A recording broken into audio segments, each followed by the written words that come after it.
السلام عليكم ورحمة الله تعالى وبركاته. أحباب الكرام الأخوات الكريمات، السلام عليكم ورحمة الله تعالى وبركاته. نحمد الله عز وجل حمدا كثيرا طيبا مباركا فيه، نحمده حمد عباده الذاكرين الشاكرين. صلى الله عز وجل أن يبارك في هذا المجلس هذا ويجعله مجلسا من مجالس الآخرة. صلى الله عز وجل أن يتقبل منا الصيام والصلاة، ويتقبل منا القرآن، ويتقبل منا هذه النعمة، نعمة التزاور في الله والتحابي في الله. Comme vous savez, chers frères, chères sœurs bien-aimés, l'amour en Dieu et l'amour pour Dieu est une condition importante pour notre cheminement spirituel. C'est cet amour-là qui facilite la connaissance d'Allah subhanahu wa ta'ala et la connaissance de son prophète et atteindre le plus haut degré de notre cheminement spirituel. Et donc par cette niya, je suis là, Inch'Allah ta'ala. Je suis très content de re-rencontrer mes frères et sœurs de l'île. Je témoigne Allah subhanahu wa ta'ala que je vous aime mon Dieu. Je suis content aussi que quelques membres de famille sont là, qu'Allah subhanahu wa ta'ala les bénisse. Et que Allah subhanahu wa ta'ala bénisse cet institut qui œuvre pour le bien-être de notre communauté, cette mosquée et toutes les personnes qui sont présentes ici. Qu'Allah subhanahu wa ta'ala vous accorde tous ces bienfaits visibles et invisibles. Amin. Habab al-Kiram, donc je continue en français, je dois switcher. Je sais pas, je pense que le timing est très court pour faire en deux langues, donc je vais essayer un peu de continuer en français, mais de temps en temps, je vais parler en arabe, Inch'Allah ta'ala. Donc nous sommes aujourd'hui réunis pour parler d'un sujet très important. C'est un sujet que vous avez déjà rencontré à maintes reprises durant les prêches de vendredi, durant les conférences et aujourd'hui sur les réseaux sociaux, sur YouTube, il y a plein de conférences. Tout parle de la famille, de l'éducation des enfants, de la relation entre l'époux et son épouse. Et c'est de nouveau la même chose aujourd'hui. On va parler de la famille parce que on peut consacrer tout notre temps à traiter cette thématique. On n'arrivera jamais à faire le tour de cette thématique compliquée et complexe. De plus que c'est un sujet très important et très présent dans les textes sacrés de notre religion. À votre avis, il y a combien de versets qui parlent de la famille dans le Coran? On verra. Qui va nous dire un chiffre? À peu près. Par exemple, il y a 2 versets qui parlent de tayammum dans le Coran. 2 versets. Okay? Mais quand on parle de la famille, il y en a plusieurs. À votre avis, combien? Vous pouvez dire un chiffre. Dis-moi, mon frère. Combien? 30. Encore plus. Et Allah, qui dit mieux? Vas-y, mon frère. 500. 500, non, c'est trop. 108 versets. Donc 108 versets. Les hadiths, il ne faut même pas essayer de les compter en fait. Parce que jusqu'à aujourd'hui, il n'y a personne qui est capable de récolter ou de faire un inventaire de tous les hadiths qui parlent de la famille. Il y en a plusieurs, il y en a beaucoup. Surtout qu'il y a différentes versions de chaque hadith à chaque fois. Donc, la quantité de versets, la quantité de hadiths rapporté par que Sayyidina Rasulullah sallallahu alayhi wa sallam nous a rapporté montre la valeur de cette thématique dans notre religion. Après, on va comprendre pourquoi c'est assez important. Ça, c'est du côté religieux. Après, on a encore une autre responsabilité d'ordre social, sociétal, moral. Comme vous le savez, la société aujourd'hui connaît beaucoup de changements. Et la famille connaît aussi beaucoup de changements, malheureusement, des changements qui ne sont pas toujours bénéfiques pour la famille, notamment pour la famille musulmane. Et quand on regarde les chiffres, hier j'ai donné encore une conférence en Belgique et j'ai dit qu'il y a 71, j'ai l'habitude de dire 70, mais je vais de nouveau réapprendre le français, en disant 71% de taux de divorce en Belgique. Donc c'est plus que la moitié des mariages qui se terminent en divorce. Après, il y a à peu près des centaines de victimes de violences intrafamiliales. Il y a à peu près 51% des enfants qui naissent en dehors du mariage. Donc on voit la tendance, ce n'est pas anodin, ce n'est pas innocent. Voilà, il y a deux idéologies qui parlent famille. Toutes les religions monothéistes, en tout cas, essayent de renforcer ce lien de la famille et lui donner plus d'importance. Il y a d'autres idéologies qui disent que la famille n'est pas importante. Et subhanallah, pour détruire l'humanité, il faut viser deux choses: la foi et la famille. Quand on vise la foi, on vide l'être humain de son essence. Il va devenir un zombie qui ne veut que consommer, ne veut que satisfaire ses besoins. Après, si on détruit la famille, on coupe le lien de cet être humain avec la source de l'fitra, la source des valeurs et la source qui donne aussi un sens à son existence. On va essayer de créer des personnes solitaires qui n'ont qu'une seule envie, c'est de consommer. Ce qui arrange justement la société d'aujourd'hui. Tout nous invite à consommer. Travailler plus pour consommer plus. Et pour consommer plus, il faut travailler plus. Et ça sera ta vie en fait. En gros, travailler pour consommer. Alors que Allah subhanahu wa ta'ala nous a créés pour l'adorer, pour le connaître, pour le remercier, pour être parmi ceux qui demandent sa face. Et cela demande de donner l'importance à la famille, Inch'Allah ta'ala. Donc, on renouvelle notre intention, comme a dit Majid, barakallahu fi. Quand on parle de la famille, on parle de notre religion. C'est un élément important. C'est le testament de Sayyidina Ibrahim et de Sayyidina Yaqub. C'est de continuer à maintenir la famille pour continuer à maintenir la fitra, à maintenir la foi de l'unicité. Ahbab al-kiram, la famille, c'est un système. Il y a plusieurs éléments dans une famille. Il y a l'époux, l'épouse, le papa, la maman, les enfants. Ça fait un système où les membres interagissent entre eux. كاين واحد التفاعل بين الافراد ديال النسق. وهذا النسق هذا ماشي شي حاجه جامده كيتحرك. الاسره ككل نسق كيكبر كيضعف كيتقوى كيمرض بعض الاحيان كيموت. Donc étant donné que l'usra est un système, c'est un système dynamique. Ça bouge, ça change. Il est influencé par les différents facteurs qui peuvent arriver, un membre qui est malade, le déménagement, le papa qui perd le boulot ou la maman qui commence à travailler. Il y a beaucoup de facteurs qui peuvent influencer ce système. Et la fonction de ce système, c'est de toujours chercher un équilibre. À chaque fois qu'il y a un changement, la famille inconsciemment va essayer de retrouver l'équilibre. On va encore en parler en détail, Inch'Allah ta'ala. Et les crises, des fois, viennent nous rappeler l'importance de recréer cet équilibre, l'importance du bien-être dans la famille. Et ce bien-être de la famille, c'est la responsabilité de tout le monde. C'est la responsabilité de l'époux, de l'épouse, du papa, de la maman et des enfants. Aujourd'hui, je vais m'adresser à tout le monde. D'habitude, je fais une conférence pour les couples, une conférence pour les parents, une conférence pour les jeunes. Mais aujourd'hui, on va parler à tout le monde, on va s'adresser à tout le monde. Tout ce que je dis, c'est valable pour tout le monde. Pour l'époux, l'épouse, le papa, la maman et les enfants. Et on est tous responsables devant Allah subhanahu wa ta'ala pour le bien-être de notre famille. Et comme j'ai dit, la famille, c'est un système. Il faut faire la comparaison, faire l'analogie de l'ordinateur ou de votre téléphone.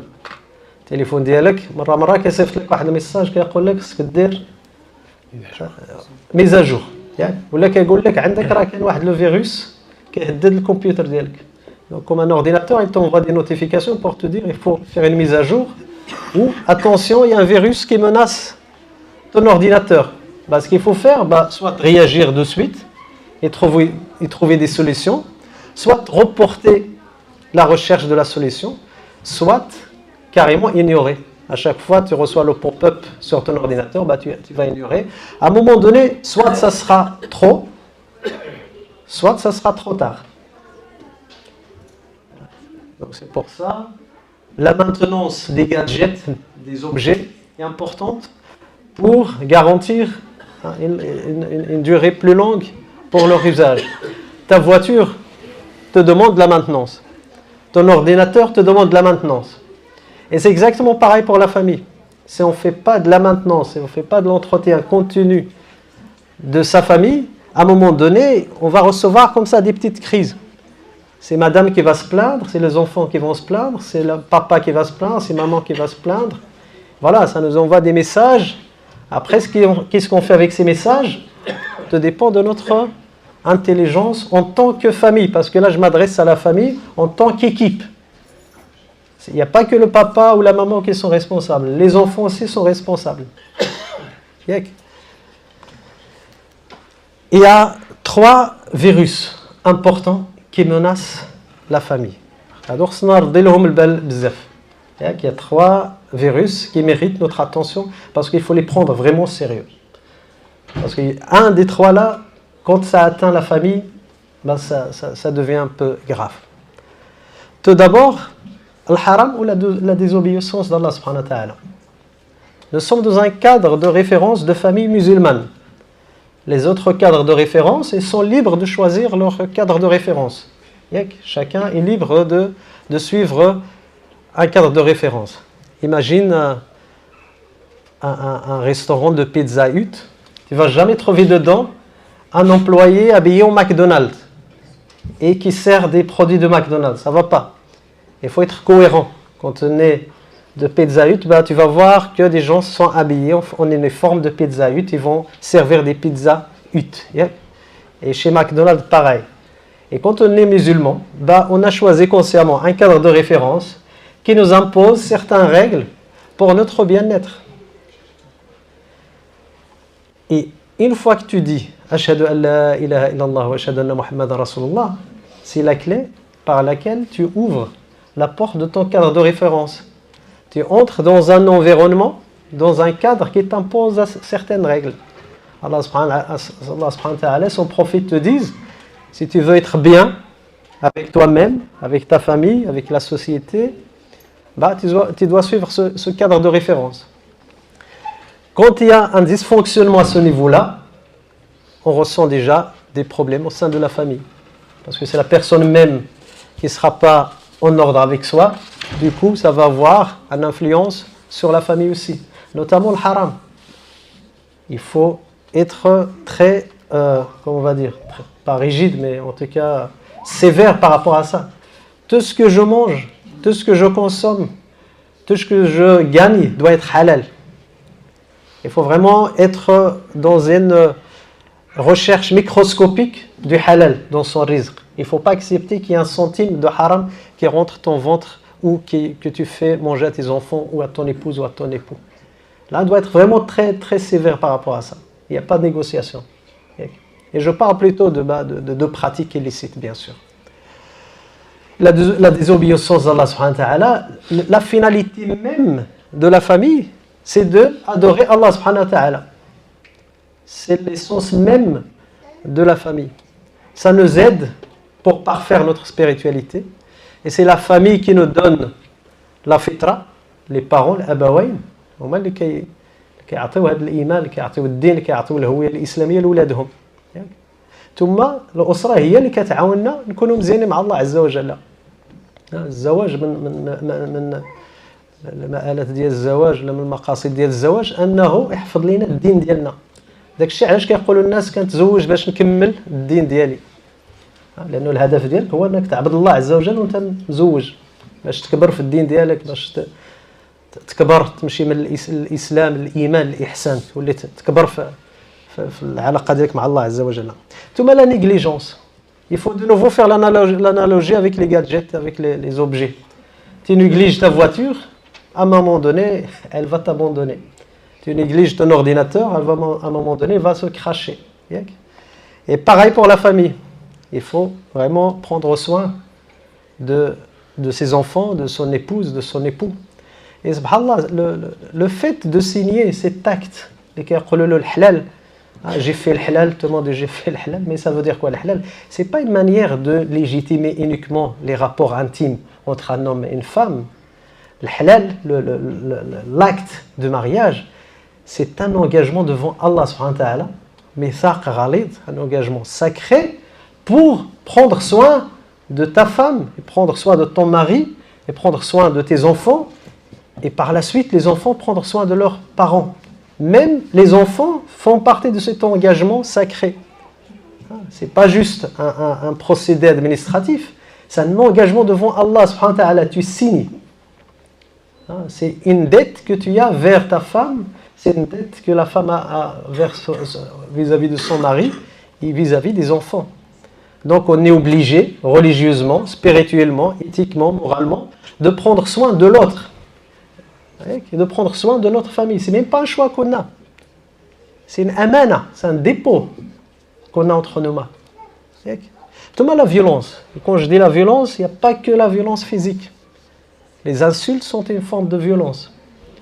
Le dénigrement, les menaces, le chantage, tout ça, ce sont des formes de violence. Après, la violence économique aussi, la violence administrative, en tout cas, c'est un autre sujet.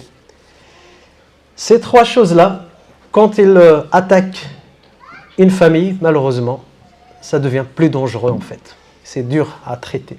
C'est traitable, bien sûr, mais c'est dur. Donc on doit faire particulièrement attention à ces choses-là. Après, j'avais dit tout à l'heure qu'une des fonctions de la famille, c'est entretenir la prime nature, الفطرة. الدور ديال الأسرة هو تحافظ وتحيي الفطرة في الدار. لهذا حنا المرجعية ديالنا واللي كيحكم في العلاقات ديالنا ماشي الثقافة، ماشي الموروث الثقافي، وإنما كتاب الله عز وجل وسنة رسوله صلى الله عليه وسلم. ثم la deuxième fonction de la famille, après la fonction spirituelle, cette fonction psychologique, entretenir la santé physique de nos enfants, de nos époux, de nos épouses, manger sain, faire du sport, veiller à ce que tout le monde dorme suffisamment d'heures, etc. ثم il y a entretenir la santé psychologique. En tout cas, c'est un autre sujet plus détaillé, mais en tout cas, chacun, l'époux a des besoins psychologiques, l'épouse, les enfants et les parents. Et on doit faire l'effort de satisfaire le besoin de chacun. C'est une obligation. Quand on parle de contrat, on parle d'office d'obligation. ملي كتسيني كونطرا فيها الحقوق والواجبات. ما فيهاش غير الحقوق، فيها حتى الواجبات. ملي كتسيني عقد الزواج خلاص راك انجاجي قدام الله عز وجل باش تهلا في مراتك والمراه تهلا في الراجل ديالها والوالدين تهلاو في الوليدات والوليدات يتهلاو في الوالدين ديالهم. ثم entretenir la socialisation, l'héritage familial. Tout ce qui concerne les valeurs de la famille, l'aura, اللي كيهضر الشلحه يعلم ولادو الشلحه، اللي كيهضر العربيه يعلم ولادو العربيه. يعني هذا لا سوسياليزاسيون، نعلمهم لي زيتيكيت.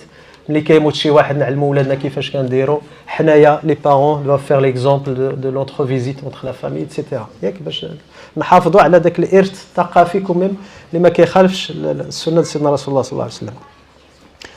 ثم ثلاثه د الحوايج مهمين في الاسره. من بعد غادي ندخلوا في امور عمليه ان شاء الله تعالى. دونك يا trois ingrédients principaux: la sérénité, السكينه، l'affection، الموده والرحمه. هاد ثلاثه د الحوايج ضروري يكونوا في الاسره الا بغينا نهضروا على اسره ناجحه. كنهضروا كما قلنا، غنعاود من جديد، كنهضروا على الاسره المسلمه. والاسر الاخرين كل واحد يليبخ، ياك حنا ماشي اوصياء على الناس، حنا كنهضروا علينا حنايا، حنا كنهضروا على المرجعيه ديالنا. اذا la sérénité, donc on a tous cette obligation, les parents comme les enfants, l'époux comme l'épouse, de essayer d'installer un climat où il y a de la sérénité à la maison. Et c'est ça qui va nous permettre de communiquer d'une manière saine, c'est ça qui va nous permettre de cheminer spirituellement d'une manière saine, et c'est la responsabilité de tout le monde. Et là je parle de l'organisation, je parle de la propreté, je parle du partage des tâches, je parle de tous les éléments qui vont nous permettre d'avoir une sérénité au sein de nos foyers. ثم l'affection, المودة والمحبة والرحمة، هذه الأمور عاطفية، خصنا نبينوها، خصنا نهضروا بزاف على المحبة، خصنا نعبروا وليداتنا على الحب ديالنا ليهم، نشجعوهم، نقدروهم، نعظموهم. Et donc la miséricorde, هذا l'essence même ديال المنهاج النبوي الرحمة. سيدنا رسول الله بعث رحمة للعالمين. Le prophète sallallahu alayhi wa sallam a été envoyé comme miséricorde pour l'univers ou pour les univers. Et الرحمة ستكون في الدار. لأنه التدين الأحباب الكرام ماشي طقوس. الصلاة والصيام c'est juste un moyen pour avoir le bon comportement vis-à-vis de nous-mêmes, vis-à-vis de nos proches, vis-à-vis de la société. Donc l'acte d'adoration en soi, ce n'est pas une finalité, mais c'est un outil qui va nous aider à se purifier et à grandir auprès d'Allah subhanahu wa ta'ala et être utile à ceux que nous côtoyons tous les jours, surtout notre famille. Donc, cette responsabilité d'entretenir les relations familiales, de parfaire le comportement au sein de la famille, c'est la responsabilité de tout le monde. Et je suis très content de voir des enfants présents parce que voilà, vous allez entendre des messages importants pour vous. الله عز وجل يحفظكم ويفتح لكم في القرآن ويفتح لكم في سنة سيدنا رسول الله ويجعلكم من الصالحين. آمين يا ربي. إذن ملي كنبداو بشي حاجة كتهم الآخرة ديالنا باش كنبداو بالنية. والكتب هذا الحديث كاملين كيبداو بالنية وخصوصا الحديث ديال سيدنا رسول الله إنما الأعمال بالنيات وإنما لكل امرئ ما نوى. Donc, quand on parle d'acte d'adoration, et fonder une famille, entretenir une famille, c'est un acte d'adoration. Et comme dans tous les livres de hadith, on va commencer par Niya. Notamment le hadith qui a été rapporté par Sayyidina Abdullah ibn Omar, où Sayyidina Rasulullah sallallahu alayhi wa sallam disait les actions ne valent que par les intentions, que les motifs. Autrement dit, إلا بغيتي تعرف النتيجة ديال الأعمال ديالك, si tu veux savoir le résultat de ce que tu fais, revisite ton attention. Et on va décortiquer un peu la notion de l'intention, parce que l'intention, ce n'est pas un sentiment, ce n'est pas une pensée, c'est quelque chose de très profond et quelque chose de très pratique. Parce que tu peux dire, je veux prier, mais tu ne vas pas respecter les horaires de la prière, tu ne vas pas faire les ablutions, tu ne vas pas aller à la mosquée, mais quand même tu vas dire, j'ai envie de prier, ou là j'ai l'intention de prier. Mais c'est pas ça l'intention, c'est quelque chose de pratique. Il y a 3 ingrédients concernant l'intention. باش تعرف واش النية ديالك مقادة فيها 3 الأمور القصد الإرادة والعزم والعمل. Il y a 3 ingrédients importants, la vision claire, je vais prier, quelle prière je vais prier, الظهر ولا العصر ولا المغرب, il faut être clair. Je veux fonder une famille, quel type de famille je vais fonder? On va développer ça après, Inch'Allah. Tout le monde a la volonté. Il faut vouloir et persévérer pour faire ce que tu as l'intention de faire. D'atteindre ce résultat que tu as préconçu dans ta tête. Ensuite, passer à l'action. Parce que النية اللي ما فيهاش العمل كتولي غير أحلام وتمنيات. نويتي شي حاجة, بغيتي شي حاجة, إذن il faut passer à l'action. Donc, pour clarifier la première partie de l'intention, c'est avoir une vision claire. وهذا الخطأ اللي كيديروا بزاف الناس ما كيجلسوش يفكروا شنو التصور عندي للأسرة ديالي, شنو بغيت هذه الأسرة, كنبغي نتزوج لحقاش الناس كتزوج, باغي ندير وليدات لحقاش الناس كيديروا وليدات, لحقاش هكذا. ياك لا, خص يكون عندك واحد التصور واضح جدا مفصل جدا. Il faut avoir une vision claire et détaillée. Je ne parlerai pas de la loi d'attraction, mais je vais parler plutôt du hadith du prophète sallallahu alayhi wa sallam qui nous dit Ud'u Allah wa antum muqinuna bil ijaba. Il faut invoquer Allah subhanahu wa ta'ala et faire des invocations comme si vos invocations sont exaucées. Imagine, tu fais une commande, je ne sais pas quel site internet vous utilisez en France pour commander des vêtements par exemple. Je ne sais pas si vous utilisez Zalando ou la... Bon, il y en a beaucoup. Je ne sais pas. En tout cas, imagine, tu veux commander un tricot, là, un pull, là. Tu arrives sur le site internet, tu dis, je veux un vêtement. Et c'est tout. Et comment ils vont savoir que tu veux avoir un pull Adidas rouge? Non, il faut être précis. Il faut dire, je veux un pull rouge Nike avec des, je ne sais pas quoi, taille M, S, Et quand tu recevras ta commande, ce sera exactement ce que tu as commandé. Quelle famille souhaiterais-tu avoir? C'est quoi ta conception de la famille? Est-ce que c'est juste un copier-coller d'un système familial qui existe dans ta famille? Est-ce que quelque chose que tu as lu? Il faut vraiment être précis. Comment elle est cette épouse idéale pour toi, cet époux idéal, ces enfants, ces parents idéaux pour les enfants? On doit vraiment faire cet exercice mental de dire, mais qu'est-ce que je veux au fond de moi? Et une fois qu'on a une IA claire, une vision claire, une destination claire, il nous faut un petit GPS ou un grand GPS pour atteindre cette destination, pour atteindre cette vision. وحنا الجي بي اس ديالنا هو الايه اللي قرا علينا الشريف الله يجازيه بخير. Donc notre GPS, notre guide pour atteindre la vision qu'on a, c'est ce que le frère a récité. En effet, vous avez dans le messager d'Allah un excellent modèle à suivre pour quiconque espère en Allah et au jour dernier et invoque Allah fréquemment. Et subhanallah, il y a 3 éléments ici qui clarifient cette condition importante. Suivre le prophète sallallahu alayhi wa sallam, sous-entend que toi tu cherches déjà la face d'Allah subhanahu wa ta'ala, que tu cherches la satisfaction d'Allah subhanahu wa ta'ala. Et pour chercher la satisfaction d'Allah subhanahu wa ta'ala, et pour ne pas oublier l'akhira, tu dois absolument passer par le dhikr. Parce qu'une des fonctions de dhikr, une des finalités de dhikr, c'est d'être connecté constamment à Allah subhanahu wa ta'ala. Faire dhikr pour ne pas oublier Allah subhanahu wa ta'ala, être présent à Allah subhanahu wa ta'ala et toujours parler d'Allah subhanahu wa ta'ala. Et dhikr al-maut, dhikr al-akhira, c'est du dhikr. Quand tu parles de l'akhira, quand tu parles de la mort, c'est aussi une sorte de dhikr. Et le Coran, c'est le meilleur des dhikr.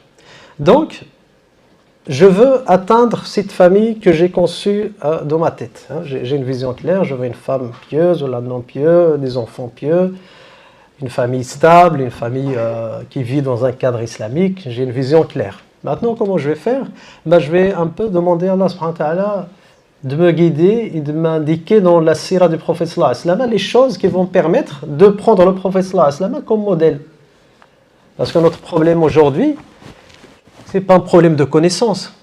Aujourd'hui, sur YouTube ou là sur Google, tu tapes famille en toutes les langues, tu vas voir des millions d'articles et de vidéos, de documents, de livres gratuits qui parlent de la famille. Aujourd'hui, le problème, c'est le problème de méthodologie et de pratique. On a beaucoup entendu parler du prophète sallallahu alayhi wa sallam, mais est-ce qu'on essaye de vraiment suivre le prophète sallallahu alayhi wa sallam? Le prophète sallallahu alayhi wa sallam nous demande de le suivre pour réussir dans tous les domaines de la vie. Et le prophète sallallahu alayhi wa sallam, ce n'est pas un idéal impossible. Ce n'est pas une histoire à raconter comme une fable ou la shihaja. Sayyidina Rasulullah sallallahu alayhi wa sallam جاء يجسد مطلوب الله عز وجل فينا. سيدنا رسول الله قال لك هالقرآن، لأنه كل الله عز وجل بغى يكتفي بالقرآن يصف لنا غير القرآن وصافي. الله عز وجل صف لنا القرآن وصف لنا سيدنا رسول الله صلى الله عليه وسلم وصف لنا الصحابة والتابعين والصالحين من بعد سيدنا رسول الله باش دائما يجسدوا هذا المعنى ديال اشنو بغى الله عز وجل فينا. Donc le prophète sallallahu alayhi wa sallam, c'est une incarnation de ce que Allah subhanahu wa ta'ala veut de nous. C'est pas juste une histoire à raconter, des événements à raconter. Non, le prophète sallallahu alayhi wa sallam nous donne des exemples à suivre. Il vous dit, moi j'ai fait comme ça, faites pareil comme moi. Si vous voulez atteindre le bonheur de ce monde et le bonheur de l'akhira. Mais le problème, c'est que suivre le prophète sallallahu alayhi wa sallam demande un sport spirituel, demande beaucoup de mujahada. On peut facilement suivre les traditions, ce qu'on a hérité de nos parents, ce qu'on a hérité de nos pays, de nos régions, de nos villes. Mais c'est dur de suivre le prophète sallallahu alayhi wa sallam parce que des fois, il va te demander de faire des choses extraordinaires, des choses qui ne sont pas naturelles. D'habitude, normalement, une personne énervée, il va commencer à insulter, voire frapper. Le prophète sallallahu alayhi wa sallam, il te dit non. La taghdab. Il te dit, la personne qui est forte, c'est la personne qui se maîtrise. Donc il te demande de ne pas être naturel. Les animaux sont naturels, ils suivent leurs instincts. L'être humain il ne doit pas être naturel, il va être surnaturel. La religion essaie de t'enlever de ton côté bestial pour t'amener vers quelque chose de très conscient, hein, pour devenir quelque chose de meilleur, quelqu'un de meilleur. Et le prophète sallallahu alayhi wa sallam, c'est la meilleure version de l'être humain. C'est l'homme complet, par excellence. Et c'est notre modèle à suivre. Hein. Et si j'ai cité quelques hadiths, c'est juste quelques hadiths, il y en a beaucoup, qui nous incitent à avoir le bon comportement avec notre famille. Et c'est la base de la réussite d'une famille, c'est le bon comportement. On le rappelle, vous l'avez déjà entendu, mais on va de nouveau le rappeler. Ensuite, on va parler de trucs, de choses plus concrètes, Inch'Allah Ta'ala. Rasul sallallahu alayhi wa sallam a dit, ceux d'entre vous que j'aime le plus et ceux d'entre vous qui seront assis le plus proche de moi le jour de la résurrection sont ceux qui ont le meilleur comportement. الناس اللي غيكونوا قرابين من سيدنا رسول الله كاينين جوج الانواع. الناس اللي عندهم محاسن الاخلاق والناس اللي كيصليو على سيدنا رسول الله بزاف. هادو غيكونوا حدا سيدنا رسول الله يوم القيامه. Le meilleur d'entre vous est le meilleur envers sa famille et je suis le meilleur d'entre vous envers ma famille. Quand on parle du prophète sallallahu alayhi wa sallam, il faut pas le voir comme un concept, comme une idée. Il faut le voir aussi comme un être humain qui a aussi eu des difficultés au sein de sa famille. Et beaucoup de hadiths nous relatent comment le prophète sallallahu alayhi wa sallam a géré certains conflits pour nous montrer que voilà, il y a ce côté humain dans le prophète sallallahu alayhi wa sallam.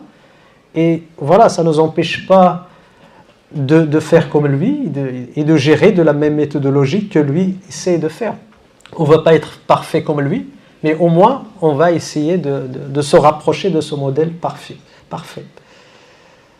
Abdullah ibn Mas'ud a demandé au prophète sallallahu alayhi wa sallam quel est l'acte le plus apprécié par Allah. Le prophète sallallahu alayhi wa sallam a répondu d'accomplir la prière à son heure. Et lui a de nouveau demandé ensuite quel est l'acte le plus apprécié après la prière. Il a dit le bon comportement envers les parents. Et ça, c'est un message vers nos enfants.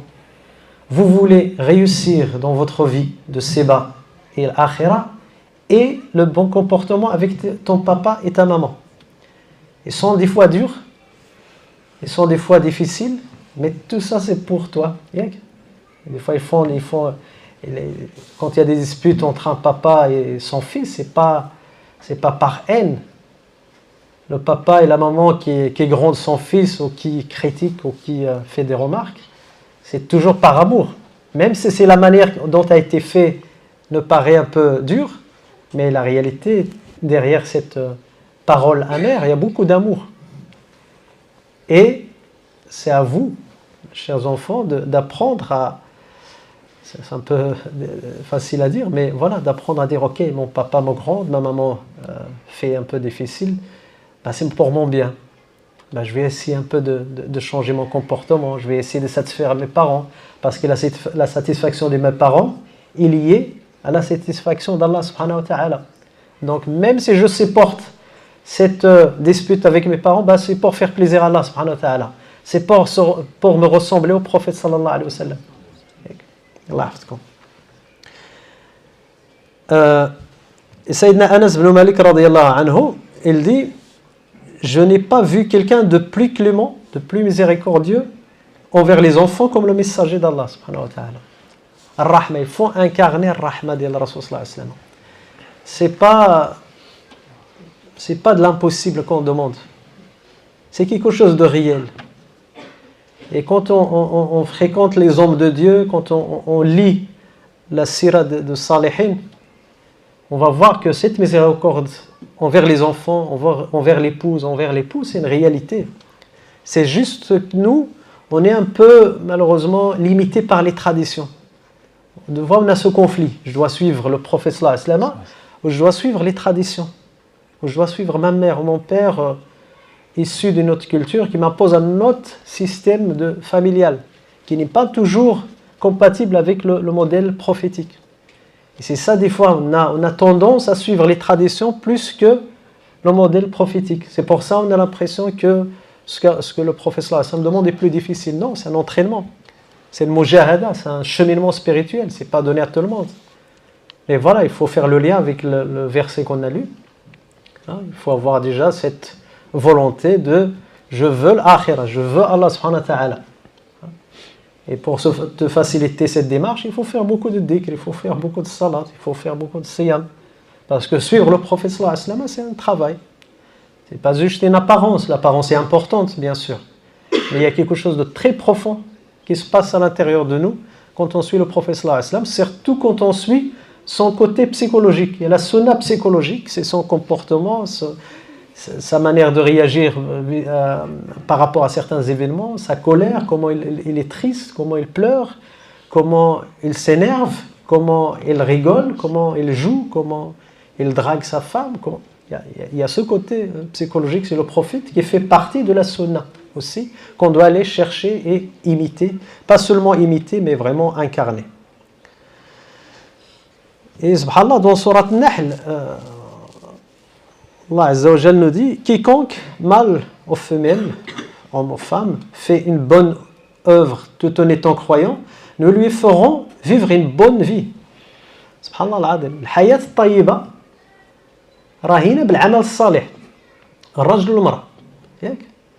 Et nous lui récompenserons certes en fonction des meilleures de leurs actions.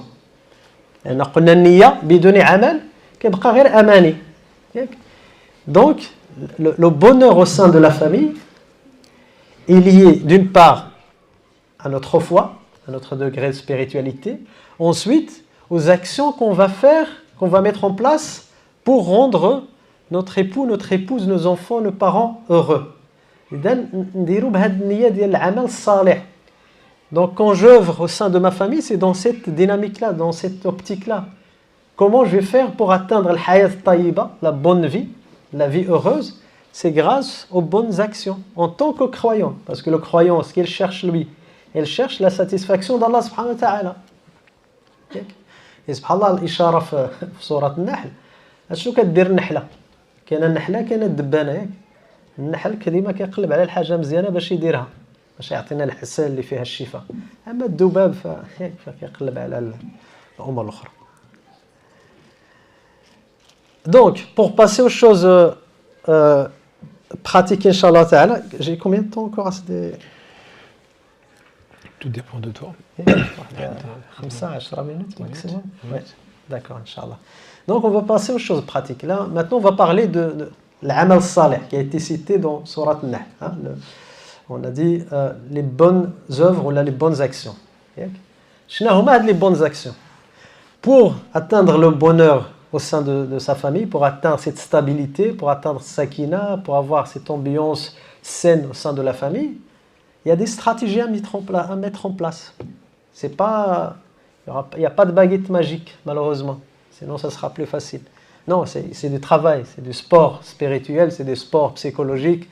Et voilà, c'est beaucoup d'efforts. C'est vraiment la famille vient te faire sortir de ta zone de confort pour faire des choses que tu n'as pas l'habitude de faire. Mais tu vas les faire pour rendre ton épouse heureuse, pour rendre ton époux heureux, pour rendre tes enfants heureux. Et même les enfants, ils vont faire des efforts pour rendre leurs parents heureux. Comme on a dit, notre religion essaye de nous transformer en croyants surnaturels. Des gens qui essayent d'atteindre l'excellence, des gens qui essayent d'atteindre al-ihsan. Et l'Institut porte bien son nom, le bel agir. Vraiment de se forcer, de s'entraîner, le mujahada, c'est ça ce suluk d'Allah Azza wa Jalla. C'est ce travail quotidien, de chaque jour, de travail intérieur. Qu'Allah subhanahu wa ta'ala nous facilite ce cheminement spirituel. Amen. Donc, je vous donne 3. Vous avez remarqué, j'ai utilisé le chiffre 3 dès le début. Je continue à l'utiliser jusqu'à la fin. Donc, je vais vous donner à chaque fois 3 stratégies à mettre en place. Et honnêtement, si vous n'allez pas mettre en place ce que je vais vous dire, vous êtes en train de perdre votre temps. Et je trouve dommage de perdre votre temps. Je serai responsable devant Allah subhanahu wa ta'ala. Mais je ne veux pas que vous perdiez votre temps. Tout ce que je vais vous dire aujourd'hui, essayez de le pratiquer. ont pratiqué au moins 90%, Inch'Allah ta'ala. 10% c'est la marge pour l'oubli, ديال الغفلة ولا ديال النسيان. غادي نعطيكم واحد الدواء ما كيحملوش الشيطان. Je vais vous donner une clé que le shaitan déteste. Le shaitan déteste la gratitude. إلا بغيتي تجري على الشيطان في الدار ديالك soyez dans la gratitude. soyez dans le remerciement. مراتك ما كدير شي حاجه واخا كدير شي حاجه بسيطه قول لها شكرا ولكن ثقيله على النفس. C'est pas facile. Ou dire merci à monsieur parce que il a pris le verre et l'a mis à sa place. Oui, ça nous apparaît, c'est des choses que nous croyons simples. Mais voilà, remerciez-le. Essayez d'ancrer les actions positives dans notre famille. Essayez d'être dans complémenter vos époux, vos épouses, vos enfants. On est tous spécialistes des critiques, comme si on a eu un doctorat de la criticologie ou la rationalisation. Mais subhanallah, pour les compléments, on a difficile à donner des compléments, parce que ça demande un effort spirituel, c'est pour ça. Vous savez, monter les escaliers est toujours plus dur que descendre les escaliers. Se réveiller, c'est plus dur que dormir. Rester devant Netflix 4 heures, c'est plus facile que faire une assise de dhikr d'un quart d'heure. Là où il y a l'effort spirituel, c'est toujours dur à faire. Et donc le complément, faire un complément, un feedback positif à son enfant, à sa femme, à son épouse, à son époux, ça demande un effort spirituel. Soyez généreux. Soyez généreux. Faites au moins 3 compléments par jour à votre époux ou à votre épouse ou à vos enfants. Et les enfants aussi, vous devez apprendre à faire des compléments à vos parents, même si elles sont chiants de temps en temps. Mais voilà, essayez de... Sois comme une habit, tu vois. Essayez de regarder les choses que se sont bien passées. Et dire merci à papa, merci à maman. Papa, tu es... Appelez complément de le papa. Tu es génial. Tu es génial. Voilà, et vraiment essayez de... Soyez comme une habit qui essaye de trouver 3 compléments par jour. Une fois envoyé par SMS, par WhatsApp, une fois d'une manière orale, une fois écrivez un post-it, le coller quelque part. Voilà, faites. J'ai l'impression des fois que les gens, ils ont peur que leur partenaire soit heureux grâce à eux. Non, rendez-le heureux, rendez-le même trop heureux ou heureuse. Soyez généreux vis-à-vis de vos partenaires et vos enfants. Et les enfants aussi, soyez généreux vis-à-vis de vos parents. Donc 3 compléments par jour, comme un médicament. La boîte de l'hamd, c'est ce que je pratique à la maison avec ma fille, avec ma femme. Ça fait maintenant plusieurs années. On a un petit pot, un grand pot de confiture comme ça, un grand pot. Tous les soirs, avant de dormir, on va s'asseoir, on va prendre des petits post-it, on va dire... On va remercier Allah subhanahu wa ta'ala.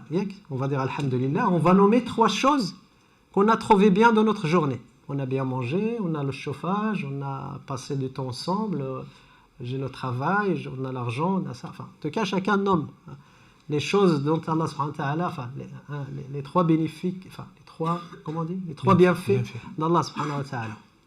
Et ma fille fait pareil. Moi, j'ai ma copine, j'ai passé une bonne journée à l'école, j'ai des vêtements. Voilà, on essaie de nommer des choses simples pour apprendre à remercier Allah subhanahu wa ta'ala.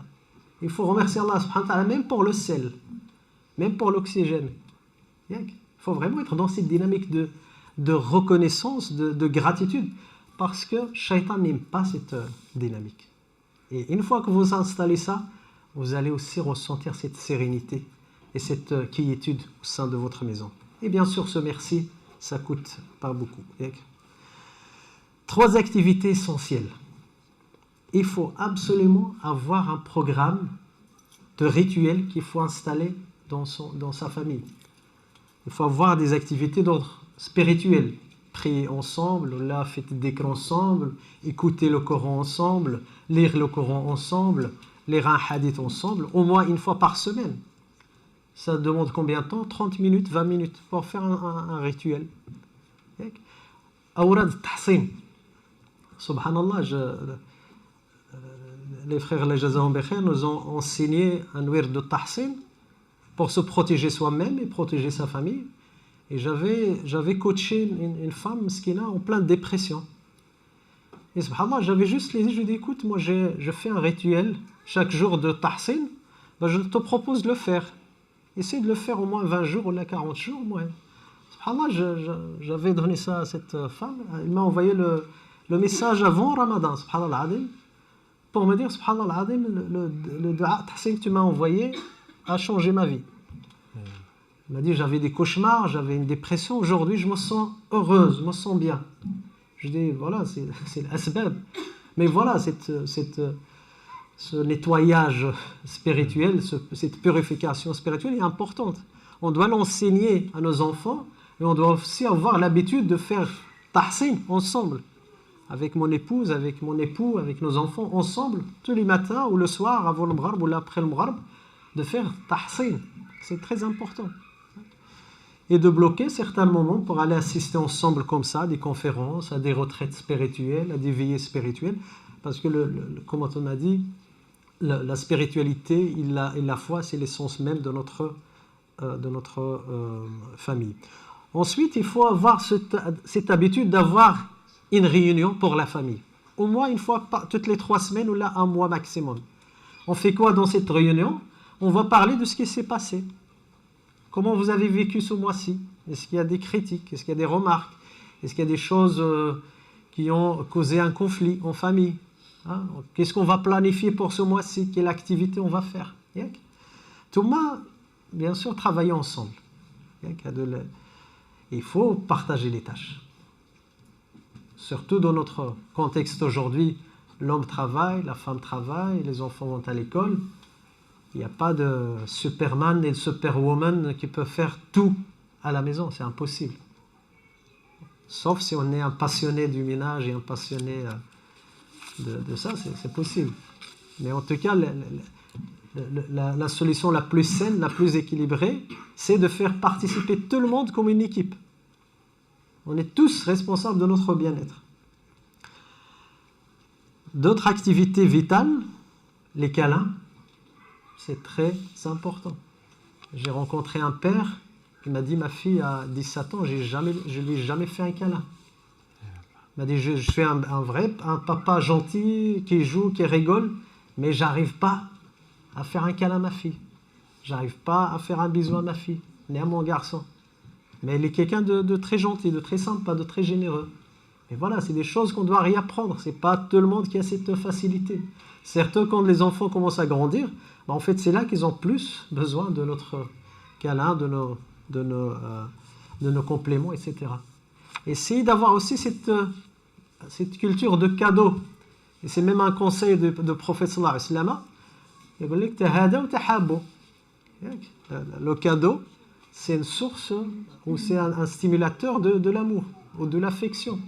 C'est une culture. Un cadeau, ce n'est pas un cadeau de 5 000 euros. Ça peut être des choses simples, ça peut être 1 euro, ça peut être 50 centimes, ça peut être 20 euros. Il faut avoir cette culture de cadeau. Ensuite, jouer ensemble. Jouer vraiment en famille. Il y a beaucoup de possibilités pour créer des opportunités. On peut jouer les parents avec les enfants, l'époux et son épouse, le papa avec les enfants, la maman avec les enfants, etc. La fratrie entre eux. Le jeu, c'est le cadre éducatif qui va nous permettre de transmettre les valeurs qu'on ne va pas transmettre durant les conférences ni durant les cours à l'école. Le jeu, jouer avec son enfant, ça te permet de lui transmettre des valeurs que tu as essayé de transmettre de d'autres manières que ça n'a pas marché. Et essayer de combiner par exemple le jeu avec la prière par exemple. Juste après la prière, on va se mettre sur le même tapis et on va jouer à quelque chose. Ouais, mais vous êtes suffisamment créatif pour en trouver, Inch'Allah ta'ala. Après, voilà, il y a 3 moments importants. Je vais clôturer, Inch'Allah, c'est des Majid. Il y a 3 moments importants à planifier absolument. Ça, c'est vraiment presque une obligation à faire pour vraiment veiller sur le bien-être de votre famille. Planifier un moment en couple, en amoureux, c'est très important. C'est pas parce que vous avez des enfants que le couple a pris fin. Le couple continue toujours, même si vous êtes parents, même si vous êtes épouse, si vous êtes mère, papa, Le couple, tu es encore responsable de ton couple en tant qu'entité. Il faut planifier au moins une activité avec ses enfants. Il y a des gens qui n'ont pas cette habitude. Faire du shopping, ça s'appelle comment encore votre shopping ici? Orally. Non, il faut vraiment prévoir des moments juste avec sa famille. Des sorties, là. Il faut pas combiner ça avec la consommation de produits à la couleur. Thomas, il faut planifier un moment pour soi, c'est très important. Le me time, c'est très important. فاقد الشيء لا يعطي. إلا ما تطليتيش في راسك ما تقدرش تهلا في الآخرين. Il faut vraiment prendre soin de soi pour soin des autres. Beaucoup de mères, beaucoup de pères se négligent comme si la vie est finie. Il ne faut pas mourir de son vécu. Enfin, il faut vivre, il faut continuer à vivre. Il faut prendre soin de soi. Il y a beaucoup de rituels à faire. Alhamdulillah, maintenant, il y a des frères et sœurs qui sont spécialisés dans les massages. Et voilà, il faut chercher des rituels comme ça pour se faire bien, aller faire du sport, aller voyager, faire des choses qui ne demandent pas beaucoup d'argent, des choses faisables que vous pouvez faire sur la même ville, dans le quartier. Voilà, il ne faut pas se négliger parce que c'est une responsabilité. Thomas, la clé la plus importante, c'est le dua. Dua au début, dua au milieu, dua à la fin. والذين يقولون ربنا هب لنا من أزواجنا وذرياتنا قرة أعين واجعلنا للمتقين إماما آمين يا رب العالمين. Dua, notamment 2 rak'at avant le fajr. Si tu veux vraiment demander le soutien d'Allah subhanahu wa ta'ala et l'aide d'Allah subhanahu wa ta'ala et la bénédiction d'Allah subhanahu wa ta'ala, 2 rak'at pour ta famille. Pareil pour les enfants. Ceux qui prient le fajr, juste avant le fajr, fais 2 rak'at pour tes parents. Les parents font ces 2 rak'at pour les enfants, pour son époux, l'épouse. Et les enfants font aussi pareil pour le papa et pour maman. Allah jazakum bi khair. Sallallahu azza wa jalla ينفعنا بما سمعنا. الله عز وجل يحفظ الأزواج ديالنا ويحفظ الوليدات ديالنا ويجعلنا من عباده الصالحين. الله عز وجل يطهر أسرنا من شياطين الجن والإنس ويبث فينا الرحمة والمودة والسكينة آمين يا رب العالمين. الله